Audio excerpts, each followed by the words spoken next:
વાવ થરાદના માડકા ગામે રસ્તા પર પાણીનું સામ્રાજ્ય। વાવના માડકા ગામમાં સામાન્ય વરસાદ વરસ્યો છે। માડકા ગામમાં ઉપરવાસમાંથી આવતા પાણીથી જળબંબાકાર થઈ ગયું છે। ખાનપુર, દોડગામ, નાગલા સહિતના ગામોનું પાણી માડકા ગામમાં આવે છે। દર વર્ષે સામાન્ય વરસાદમાં માડકા ગામમાં પાણી ફરી વળે છે। ગામમાં રસ્તા પર પાણીનો પ્રચંડ પ્રવાહ વહી રહ્યો છે। સ્થાનિકો હેરાન પરેશાન છે, ગ્રામજનો હેરાન પરેશાન છે। અગાઉ સીએમની મુલાકાત બાદ પાણીના નિકાલ માટે 2500 કરોડ ફાળવવામાં આવ્યા હતા। 2025ના પૂર બાદ ચાલુ વર્ષે પણ માડકા ગામમાં આ જ સ્થિતિ છે।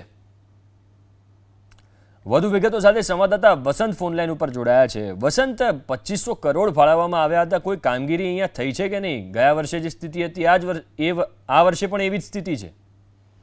બિલકુલ, વાવ થરાદના દોડગામ, માડકા, ડેડુઆ સહિત અનેક ગામડાઓ છે જે હજુ પણ પાણીમાં ગરકાવ છે। મહત્વની વાત એ છે કે વાવના માડકા ગામમાં આજે પણ એ જ રસ્તા ઉપરથી પાણીનો પ્રવાહ છે તે ચાલી રહ્યો છે।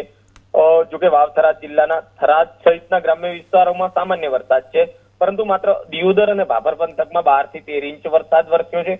ઉપરવાસમાં જે વરસાદ વરસ્યો જેનું પાણી હાલ માડકા ગામમાંથી વહી રહ્યું છે। જોકે અનેક વાર રજૂઆતો પણ આ માડકા ગામના ગ્રામજનોએ કરી હતી। દર વર્ષની માફક ચાલુ વર્ષે પણ આ જ ગામમાંથી હાલ પાણી ચારે કોરથી ચાલી રહ્યું છે।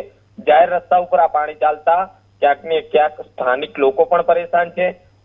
અગાઉ મુખ્યમંત્રી 2025ના પૂરમાં આ ગામની મુલાકાત પણ લીધી હતી, જેમને સ્પેશિયલ પાણી નિકાલ માટે 2500 કરોડનું જે પેકેજ છે તે પણ જાહેર કરવામાં આવ્યું હતું, પરંતુ એક વર્ષ બાદ પણ હજુ આ 26માં પણ જે માડકા ગામ છે તે હજુ પણ પાણીનો ધસમસતો પ્રવાહ ચાલુ જોવા મળી રહ્યો છે।